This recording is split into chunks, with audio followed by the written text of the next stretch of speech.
Hoy tengo la responsabilidad de compartir la palabra del Señor. Yo me voy a basar hoy en el libro de San Lucas, en el capítulo 3.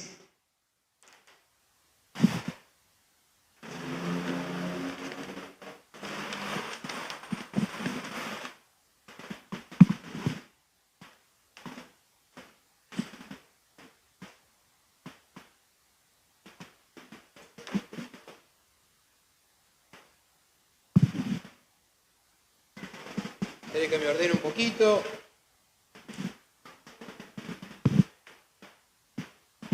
Ahora sí. Libro de San Lucas, capítulo 3. Vamos a leer del 1 al 14 y luego vamos a hacer la introducción de la escritura de hoy. Libro de San Lucas, capítulo 3. Gracias, María. Desde el primer versículo en adelante dice así la palabra del Señor.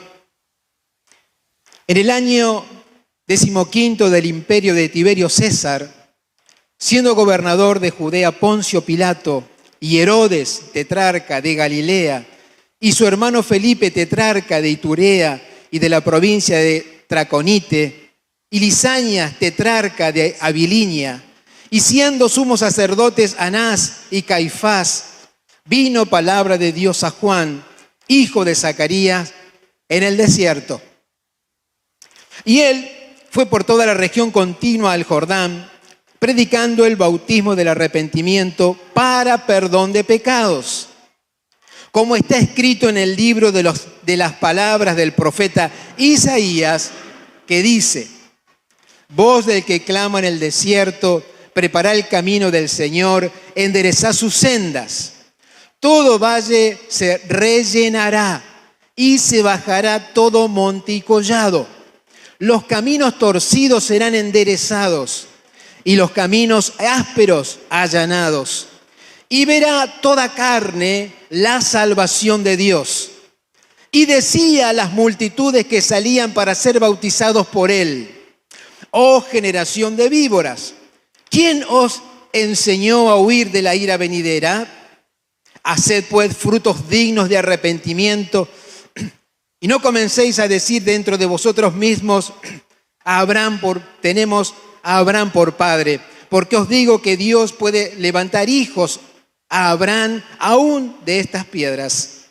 Y ya también el hacha está puesta a la raíz de los árboles. Por tanto, todo árbol que no da buen fruto se corta y se echa en el fuego.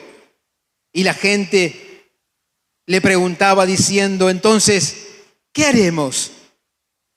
Respondiendo él les dijo: el que tiene 2 túnicas, dé al que no tiene, y el que tiene que comer, haga lo mismo. Vinieron también los publicanos para ser bautizados y le dijeron: maestro, ¿qué haremos? Él les dijo: no exijáis más de lo que os ha estado ordenado. También le preguntaron unos soldados diciendo: ¿y nosotros qué haremos? Y les dijo: no hagáis extorsión a nadie, ni calumniéis, y contestaos con vuestro salario. Amén y amén. Bien, yo tengo que hacer una introducción ahora. El libro de San Lucas, por supuesto, fue escrito por Lucas. Lucas, según dice ahí la tradición, era un gentil convertido al Evangelio. Médico del apóstol Pablo. Ya estuvimos escuchando un poquito esto mediante unos mensajes que había traído el pastor. Y como médico y escritor, él escribe el libro de Lucas y el libro de los Hechos. Él era un fiel compañero del apóstol Pablo, el médico amado de él, el que estuvo siempre al lado del apóstol Pablo. Decide él escribir, cuando usted comienza a leer el libro de Lucas desde el primer capítulo, versículo 1 en adelante, él hace una expresión, está escribiendo el libro a un tal Teófilo. No se sabe bien quién era ese Teófilo, pero se supone que era una persona importante, un gobernador o un político o un líder de alguna iglesia de Asia. La cuestión que dicen los primeros textos del libro de Lucas, que él minuciosamente estuvo ordenando todos los acontecimientos de Jesús para poder transmitírselo, para que Teófilo y todos los que puedan leer entiendan bien el mensaje del Evangelio.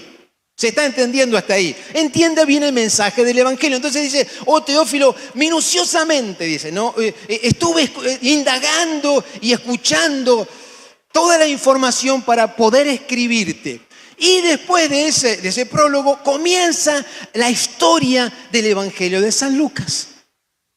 Empieza a hablar acerca de Jesús, empieza a hablar acerca de Zacarías, de Elizabeth, empieza a hablar y toca también cuando habla acerca de María y que el Espíritu Santo iba a venir y le va a concebir, todos esos temas que nosotros estuvimos viendo hace un tiempito hacia atrás. Luego, cuando él está escribiendo y va llegando al capítulo 3, él comienza a relatar lo que nosotros estuvimos leyendo hasta hace un ratito. Y él dice, y a mí me llama la atención la forma en que él comienza esta parte del relato. Y en el año 15 del imperio de Tiberio César, siendo gobernador de Judea, Poncio Pilato y Herodes de Galilea, y habla de otros tetrarcas que eran gobernadores que tenían una cuarta parte de su reino. Pero también dice, y siendo sumos sacerdotes Anás y Caifás. Entonces, yo me pongo a investigar un poquito, ¿por qué Lucas le está contando a Teófilo quiénes eran los que estaban gobernando en ese momento? Bueno, Poncio Pilato era un gobernador conocido por todo, aquel famoso que se lava las manos cuando tiene que condenar a Jesús. Dice, yo no fui. Pero ese Poncio Pilato, ¿sabe qué era? Era un cruel. Ese Poncio Pilato era violento, era una persona abusiva. Condenaba a las personas a muerte antes de juzgarla. Su crueldad era muy grande. De hecho, él no quiso saber nada cuando lo condenaron a Jesús. Yo no tengo nada que ver. No iba a perder, no iba a correr riesgos su gobernabilidad por un tal Jesús. Pero ahí menciona él, siendo Poncio Pilato gobernador de Judea, y Herodes de Galilea, y su hermano Felipe. ¿Y quién era Herodes? ¿Quién era Herodes? Herodes era otro personaje malvado que hasta mató a su propia madre y a sus familiares para seguir en el poder. Y algunos dicen su esposa, aquel que le quitó la esposa a su hermanastro. Por ahí Jesús decía en Lucas capítulo 13, versículo 31 al 32, aquel mismo día llegaron unos fariseos diciéndole, sal y vete de aquí, porque Herodes te quiere matar. Ese era Herodes. Herodes te quiere matar.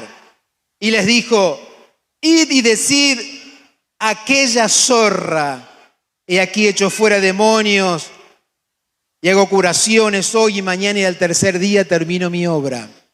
Jesús lo trata de zorra a Herodes. Era una persona sin principio, destructiva, malvada. Entonces Lucas le cuenta en su relato que esta clase de gente estaba gobernando en este momento que está aconteciendo. Y no solamente, o sea, diciéndole que estábamos viviendo en un estado de una gobernabilidad corrupta, mala, perversa, sin principios. Y no solo eso, sino que también agrega en el versículo 3, y siendo sumos sacerdotes Anás y Caifás. ¿Por qué dos?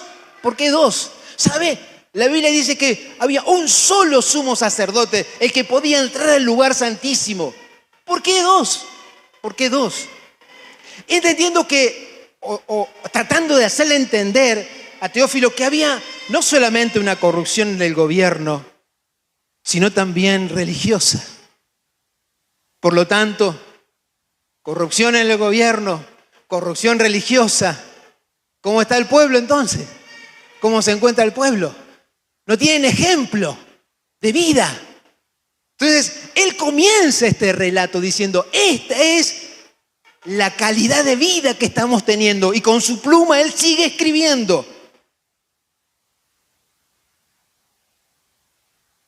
Vino palabra de Dios a Juan, hijo de Zacarías, en el desierto. Y él fue por toda la región continua del desierto de Jordán, predicando el bautismo del arrepentimiento para perdón de pecados. En medio de todo ese ambiente aparece un tal Juan que comienza a predicar la palabra para arrepentimiento de pecados. Y usa él toda la parte continua del Jordán porque su predicación era el llamado al bautismo. Como está escrito en el libro de las palabras del profeta Isaías, que dice: voz del que clama en el desierto, preparad el camino del Señor, enderezad sus sendas.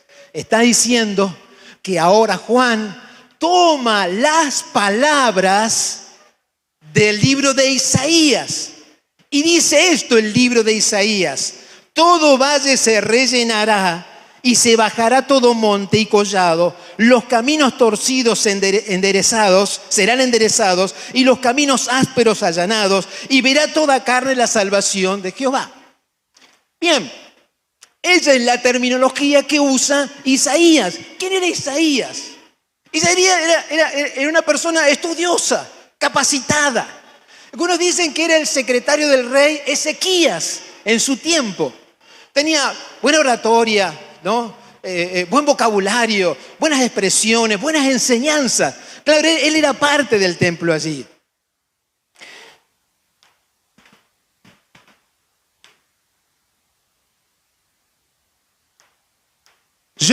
Me gustaría parafrasearle un poquito lo que Isaías está diciendo acá. Todo valle se rellenará y se bajará todo monte y collado. ¿Usted alguna vez se encontró en un pozo? Hubo un mensaje que trajo Leandro hace unos cuantos sábados que hablaba que a veces nos encontramos en el pozo. Y usted escuchó la expresión: no, estoy en un pozo, no puedo salir. Quiero hacer las cosas, pero no puedo, es imposible, es como que si estuviera en un pozo. ¿Escuchó usted a veces esa expresión?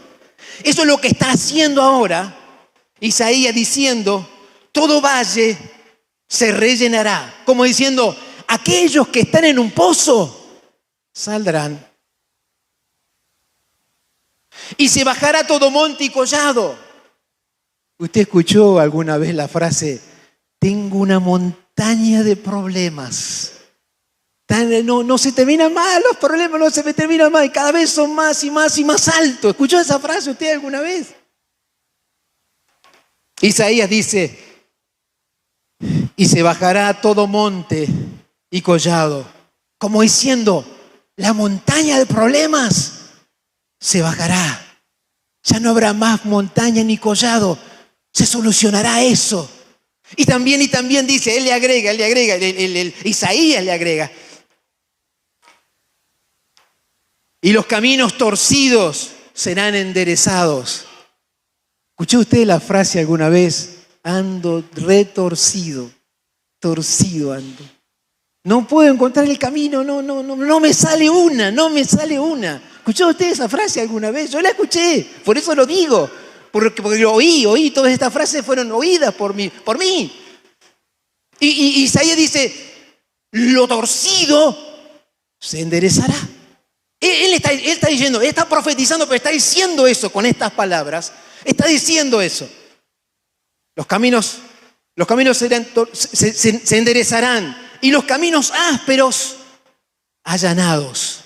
¿Sabe qué es un camino áspero usted? Nos tocó ir, gracias a Dios, hace un año atrás con mi esposa. Estuvimos por el lado de Bariloche y nos recomendaron Villa Traful. Lindo lugar. Así que nos dispusimos un día temprano para ir a Villa Traful porque era bastantes kilómetros. Tomamos la ruta, así que pusimos GPS ahí en la ruta y nos marcaba, mientras íbamos por la ruta, una ruta bastante buena, pero me meto en la montaña, el GPS decía doblar a la izquierda, doblar a la izquierda. Y mi señora, que es mi guía, yo manejaba, decía, acá tenemos que doblar. ¿A dónde vamos a doblar? Si no hay asfalto acá. Y no, pero tuve que obedecer y acá tenés que doblar, me dice. Entonces tuve que doblar y era un camino de ripio. ¿Cuántos kilómetros son? Le digo. 30, me dice. Y resulta que comencé yo en ese camino, pero sucedió que el camino, porque era áspero, la montaña cuando viene el deshielo se hacen bajadas, charquitos, y pasan por la ruta, entonces forman los charquitos así en la ruta. Entonces íbamos con el auto saltando, pum, pum, pum, pum, pum, pum, pum. Pero yo hice 3, 4 kilómetros y me quería volver, porque eran 30, y ya con 4 o 5 yo ya no daba más. Pero no pensaba, mire, yo le voy a decir esto, se lo voy a confesar ahora, por ahí mi señora no lo sabe, pero yo no pensaba en los 30 para llegar. Pensaba que eran 60, porque tenía que volver después. Y el camino áspero era así, saltábamos todo el tiempo. Menos mal que no era mi auto, pero pobre auto. Esos caminos, yo no sé en qué lo puede asociar usted en su vida, pero esos caminos, dice él, se allanarán. Y después de que pase todas estas circunstancias en su vida, dice Isaías, ¿no es cierto? Entonces, después de todo eso, toda carne verá a Dios. Eso dice Isaías. A mí acá el vientito me hizo perder las hojas. Acá están.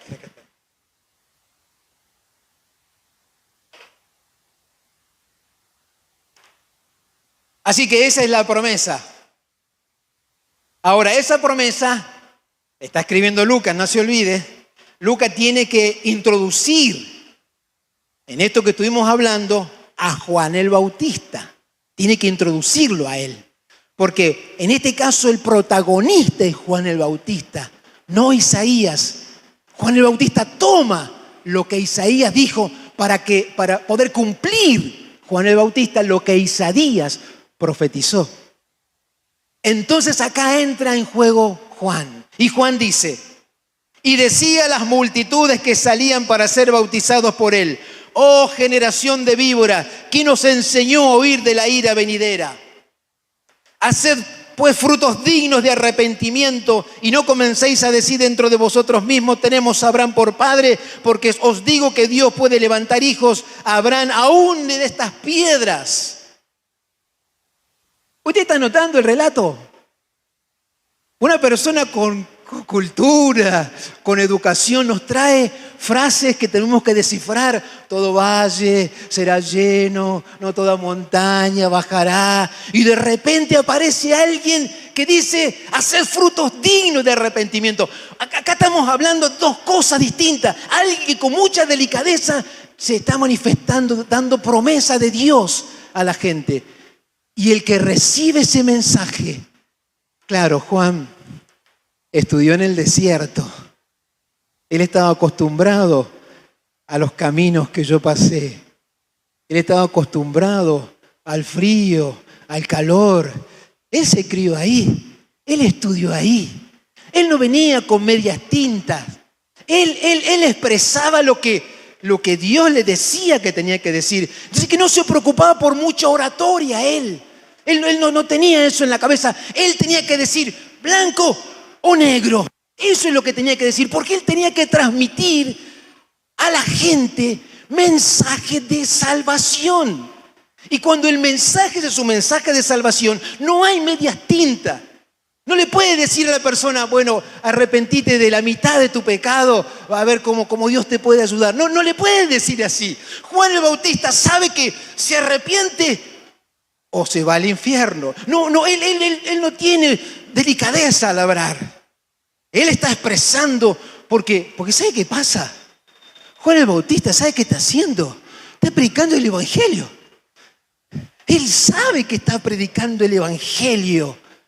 La predicación del Evangelio tiene mucho peso. No es un pasatiempo o adornar o tratar de decir que todos sean cómodos. No, el Evangelio es el Evangelio. ¿Por qué el Evangelio es el Evangelio? ¿Por qué?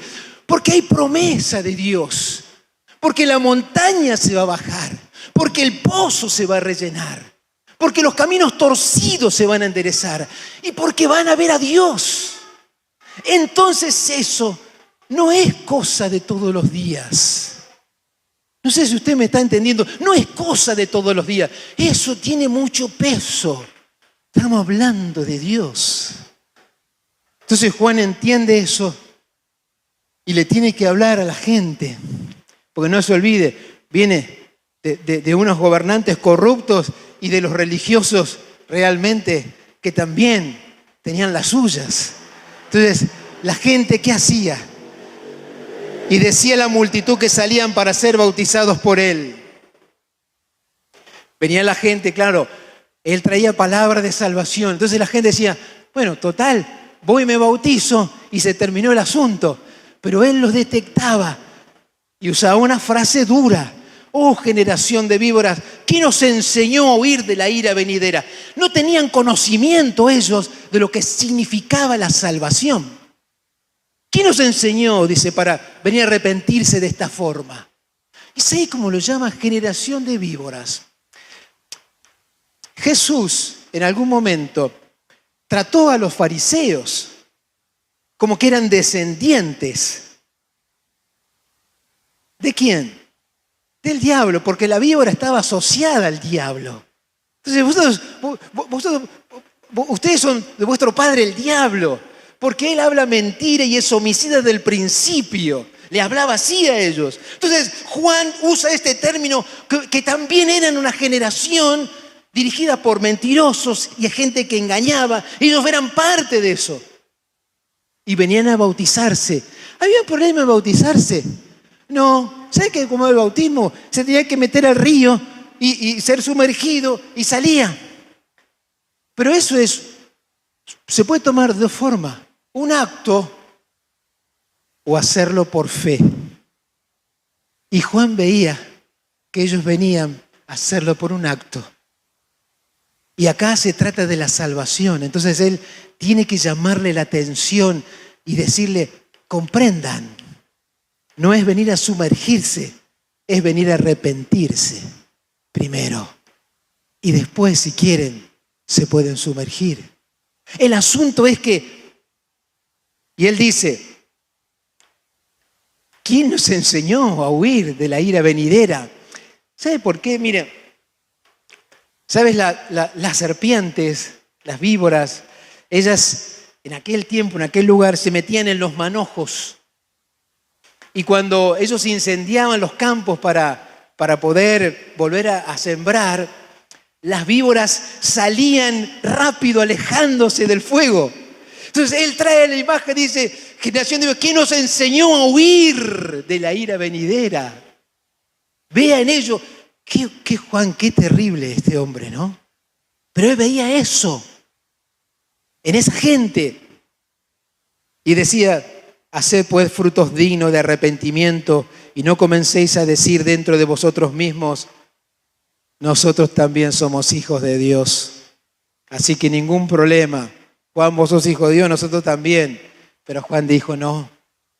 Dios si quiere hijos los puede levantar, si quiere aún desde estas piedras.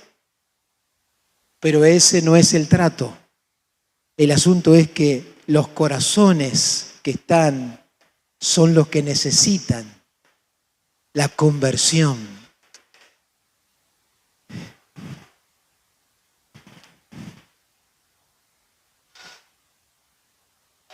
Jesús decía, el libro de Mateo capítulo 12, versículo 34.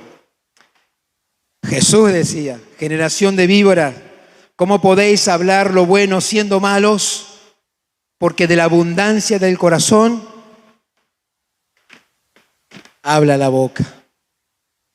Detectaba el Señor ahí.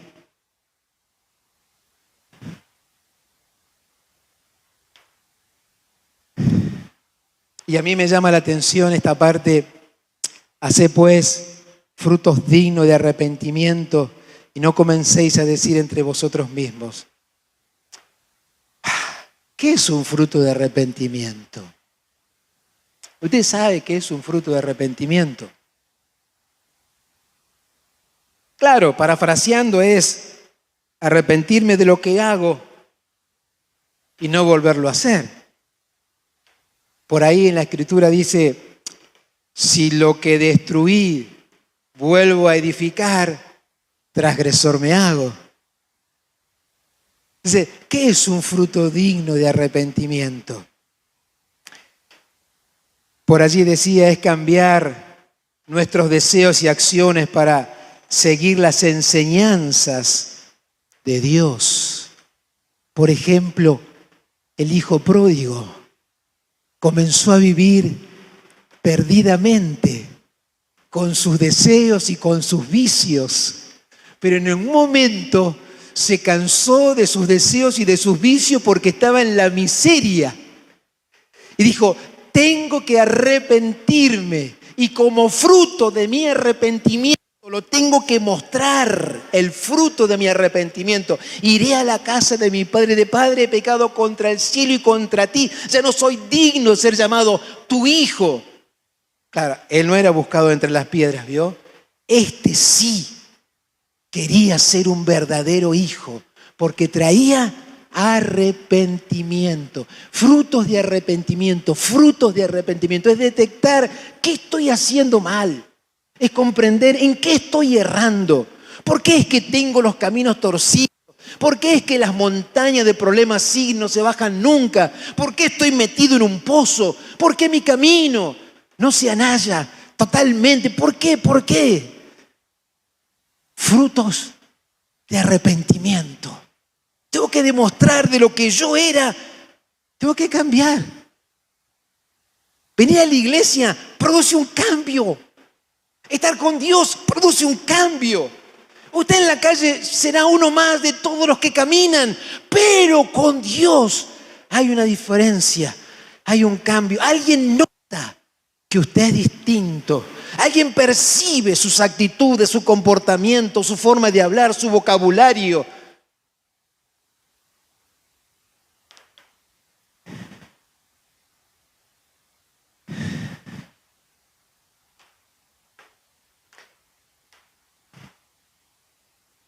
Haced frutos dignos de arrepentimiento. Juan es duro. Juan está haciendo duro acá, está trayendo una vara dura en su mano y le está hablando a ellos. Necesitan comprender antes de venir al agua, antes de bautizar, tiene que entender el paso que van a dar. Tener a Jesús en el corazón es un paso de fe para su vida. No es una reunión más, no es un culto más y no es una confesión más. El libro de Colosenses capítulo 3 versículo 12 dice, vestíos pues como escogidos de Dios, santos y amados, de entrañable misericordia, de benignidad, de humildad, de mansedumbre, de paciencia. Ese es un fruto de un arrepentimiento. Aquel que estaba con ira, con enojo, que tiene un vocabulario errado, acá lo cambia. Vestido pues como escogido de Dios. Ah, Dios te escoge, Dios te elige. Verán a Dios. Recuerda Isaías, dice, después de todas estas cosas, y toda carne verá a Dios. Porque ver a Dios es porque tenés que estar escogidos. Usted sabe, Dios le decía a todos, yo me voy a manifestar por sueño o por revelación. No así a mi siervo Moisés. Con él lo veré cara a cara. Ese era un escogido. Y acá el Evangelio habla de personas escogidas de Dios. Que el fruto de estar con Dios tiene que ver con la mansedumbre, con la paciencia, con la humildad. Con quitar todo lo que la persona interna tiene. Ira, enojo, maledicencia, maltrato. Tiene que haber ahí un cambio, tiene que haber ahí una diferencia, ¿no es cierto? Porque en otro tiempo, dice en el libro de Efesios capítulo 5, versículo 8 y 9, porque en otro tiempo eras tinieblas, mas ahora soy luz en el Señor. Porque en otro tiempo erais tinieblas, mas ahora soy luz en el Señor. Andad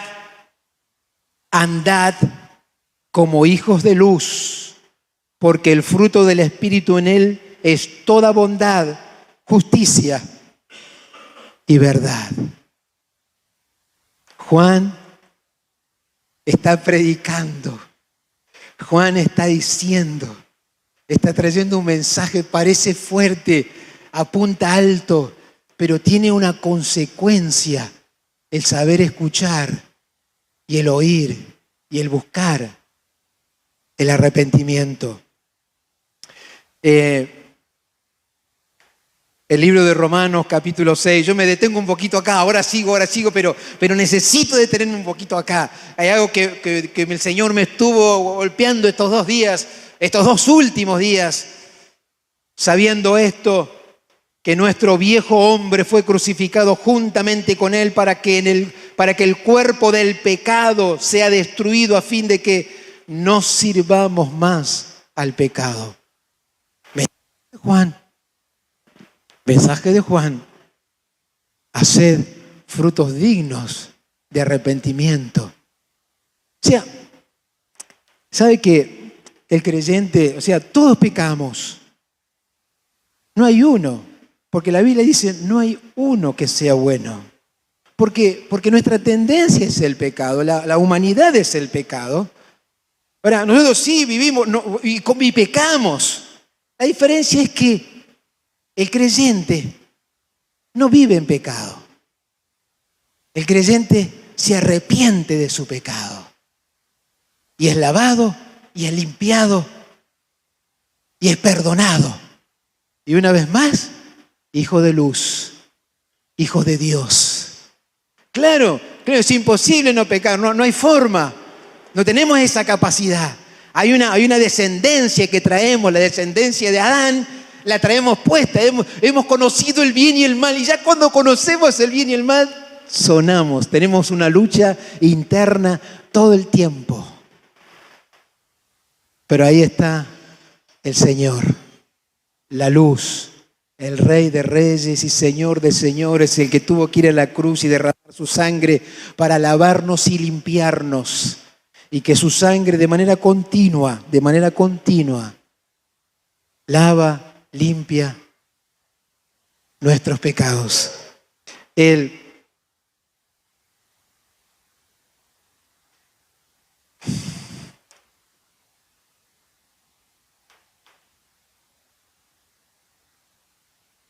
libro de Colosenses, no sé si lo dije, 3, 8 al 10. Pero ahora dejad también vosotros todas estas cosas. Miedo que le dice, ¿eh? Pero ahora dejad también vosotras todas estas cosas. Ira, enojo, malicia, blasfemia, palabras deshonestas de vuestra boca. No mintáis los unos a los otros, habiéndoos despojado del viejo hombre con sus hechos y revestido del nuevo, el cual conforme a la imagen del que lo creó, se va renovando hasta el conocimiento pleno. ¿Usted sabe qué le dijo Juan?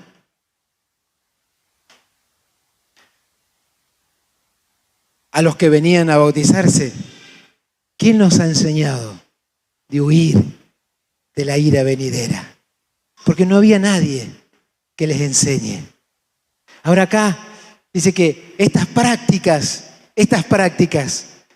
dice, y revestido del nuevo, el cual conforme a la imagen del que lo creó se va renovando día a día hasta el conocimiento pleno.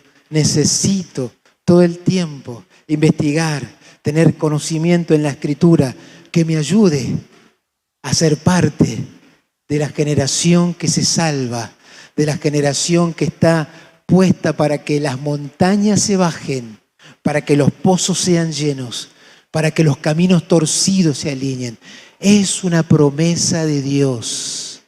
Esto es lo que va a suceder. Esto es lo que tiene que suceder.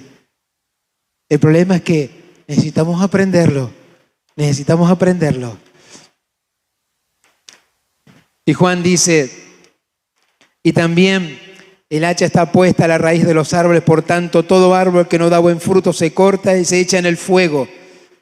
Entonces la gente, versículo 10 de San Lucas 3, y la gente le preguntaba diciendo, entonces, ¿qué haremos? ¿Dónde está la solución? ¿Qué es lo que yo tengo que hacer? Y Juan dice, el que tiene 2 túnicas, dé al que no tiene. Y el que tiene para comer, haga lo mismo. Era cuestión de túnicas, era cuestión de comida. No. Era cuestión de corazón, de ver la necesidad y ser parte de la necesidad, de ver el frío.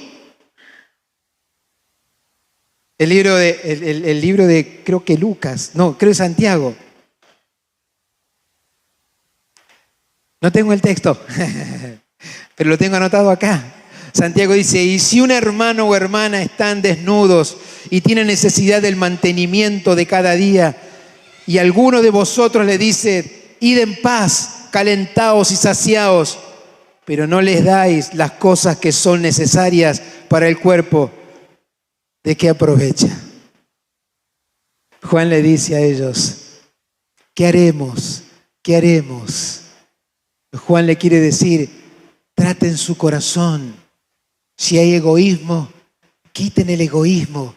Sean dadivosos, misericordiosos. Sean personas buenas. Se van a bautizar y ellos preguntan, ¿qué haremos? ¿Qué haremos? Y respondiendo les dijo, el que tiene túnica y el que no la tiene, y el que tiene de comer haga lo mismo. Vinieron también los publicanos para ser bautizados y le dijeron, Maestro, ¿qué haremos? ¿Por qué tanto interés? Porque entendieron que la promesa era real, que la promesa era verdadera. Los publicanos, gente de dinero, gente de plata, mayormente. Mateo fue un publicano, el que escribió el libro de Mateo. Zaqueo también era un publicano. Y sé que hacían los publicanos, sé que hacían porque Juan acá le dice, ¿no? Y le dijo, no exijáis más de lo que está ordenado, le dicen los publicanos. Porque ahí el Imperio Romano cobraba los impuestos a todos los habitantes. Pero ellos terciarizaban ese trabajo y bueno, tomaban a los judíos con conocimiento en la materia y le daban el trabajo a ellos para que vayan casa por casa y cobren los impuestos. Pero he aquí que ellos, como tenían dinero, los publicanos, ellos agarraban la cifra y le pagaban a los romanos el valor de los impuestos.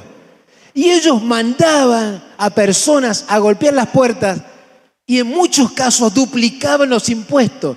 Y esa ganancia se la quedaban los publicanos.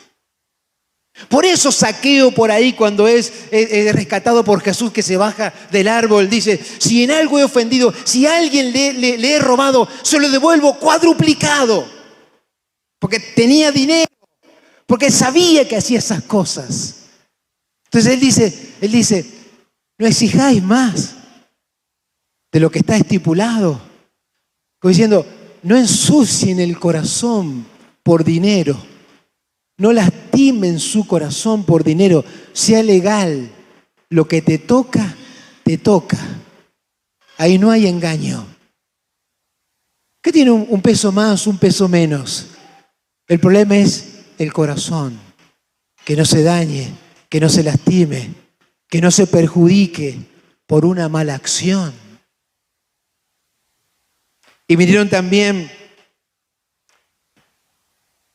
y también le preguntaron a unos soldados diciendo, ¿y nosotros qué haremos?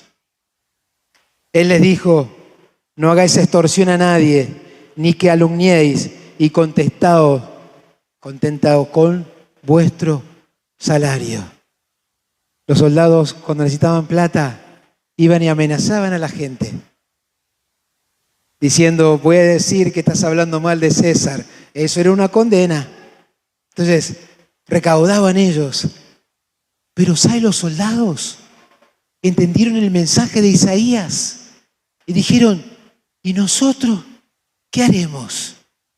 Porque se encontraron en una posición de, no estamos bien con Dios, acá hay algo que estamos haciendo mal y queremos cambiar de vida y queremos ser distintos y queremos que el Evangelio penetre tanto que me haga ser diferente y que yo pueda transmitir luz. Eso es. Entonces, ¿qué tengo que hacer?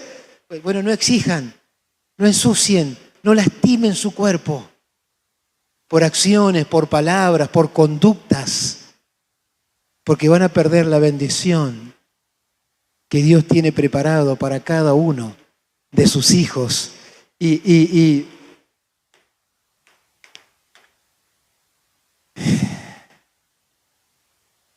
¿sabe cuál es la pregunta más fuerte? Que por ahí acá me he visto de Juan. ¿Y nosotros qué haremos? Esa es la pregunta que me dice el Señor. ¿Y nosotros qué haremos? Personas acostumbradas a la bendición, personas que cuando pasa algo diferente detectamos y decimos, acá fue Dios. No sabe cómo Dios me ayudó, me abrió el camino, llegué bien. No sabe cómo Dios me bendijo, no sé, tenía tanto y ahora tengo más, no sé. O sea, nosotros detectamos esas cosas que por ahí a la gente no, pero nosotros percibimos que acá me parece que estuvo el Señor, acá algo sucedió. ¿Viste cuando vas al trabajo y ves que las personas te tratan bien y te trataban mal? ¿Sí? ¿Qué pasó acá? Bueno, alguien oró por vos y Dios cambió el asunto ahí y hoy te tratan bien. Entonces, hay promesa de Dios para sus hijos. Hay gracia de Dios que vos no te diste cuenta, pero tenés una montaña de problemas que no la tenés que tener. No te diste cuenta, pero tenés un pozo profundo de situaciones que no la tenés que tener. Que se te desvió el camino y decís, ¿y cómo me fui? ¿Y cómo dejé de congregarme? ¿Y cómo abandoné? Y no te diste cuenta, pero se desvió el camino. Y la pregunta es, ¿qué haremos? Yo no sé si el mensaje llegó a que puedas pensar y meditar. ¿Qué haremos si a mí me toca esta situación? Si yo hago un análisis de mi situación y digo, ¿qué tengo que hacer? ¿Cómo me vuelvo de todo esto? Porque yo no me quiero perder nada de lo que Isaías me promete acá. Yo quiero todo. Todo de Dios, todo de Dios. Dice,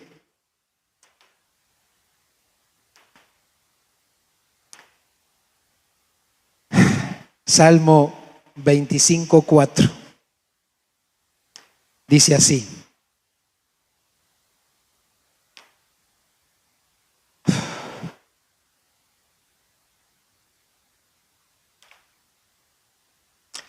Muéstrame, Jehová, tus caminos. Enséñame tus sendas. Muéstrame, Jehová, tus caminos. Enséñame tus sendas. ¿Sabe qué, hermanos? Todos necesitamos un cambio. Por eso escribía el apóstol Pablo, de modo que si alguno está en Cristo, las cosas viejas pasaron. He aquí, todas son hechas nuevas. Todos necesitamos un cambio. El salmista, muéstrame, Jehová, tus caminos, enséñame tus sendas. Yo no sé si hay alguien acá que hay un coro, pero no sé porque tiene muchos años. Dice este salmo, muéstrame, Jehová, tus caminos, Enséñame en tus sendas a andar. Muéstrame, Jehová, tus caminos.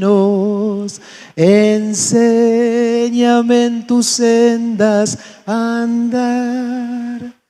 Porque estoy cansado de los míos y no quiero más errar. Muéstrame, Jehová, tus caminos. Enséñame en tus sendas a andar. La próxima lo agarro más bajo, así usted me puede ayudar. Gloria al Señor, gloria al Señor, gloria al Señor, gloria al Señor. ¿Sabe cuál es la pregunta? ¿Y nosotros qué haremos? ¿Y nosotros qué haremos? Hay una situación donde necesitamos que Dios se manifieste como Dios. Necesitamos la bendición todos los días de nuestra vida. Bendito seas en tu entrada y en tu salida. Bendito seas, bendito seas, bendito seas. Queremos la bendición de Dios todo el tiempo. Entonces, ¿qué haremos? Usted sabe qué va a hacer. Usted sabe qué va a hacer. Yo sí sé qué voy a hacer. ¿Quiere que le diga lo que yo voy a hacer? Yo sé lo que voy a hacer. Usted tiene que saber lo que tiene que hacer. ¿Qué haremos? ¿Qué haremos? ¿Qué haremos? Si usted quiere la bendición, usted dígale, mientras usted se pone de pie y hay un poquito de música de fondo, lo llevo a la reflexión de su vida. Las promesas de Dios son fieles y verdaderas. Ellas perduran para siempre, porque Dios no es un Dios de mentira, es un Dios de verdad. Un Dios de lo que promete, Él lo cumple. Señor, en el nombre de tu Hijo Jesucristo, creemos en esta noche, Señor, que tú nos ayudes, que tú nos ministres, que tu Espíritu Santo nos dé la luz que necesitamos para detectar si quizás se nos ha desviado el camino, si hay montañas de problemas en nuestra vida, si hay pozos todavía por rellenar, si quizás, Señor, amado y glorioso, la situación se pone tensa, complicada, y aún siendo tus hijos, no encontramos solución, no hay alivio, Señor, no hay refrigerio. Ayúdanos, Señor, a ser enseñados y usa la Escritura, usa tu palabra, que es ella la que nos enseña a cambiar, a ser transformado por el poder renovador de tu Espíritu Santo en nuestras vidas. Señor, que la Escritura, que la palabra cabe hondo en nosotros, Señor, profundo, profundo, que nos haga descubrir, Señor, que nos refleje adelante de nuestros ojos nuestra vida, Señor.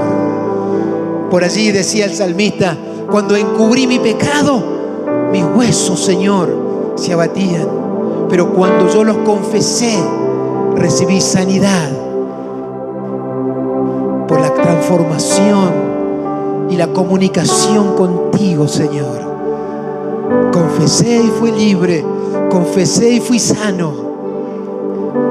Señor, si no se nos ha olvidado qué tenemos que hacer para que todo esto se cumpla y se acontezca, ayúdanos ahora a buscar este momento de arrepentimiento, Señor, y de reconocimiento de lo que nosotros somos en este momento, Señor.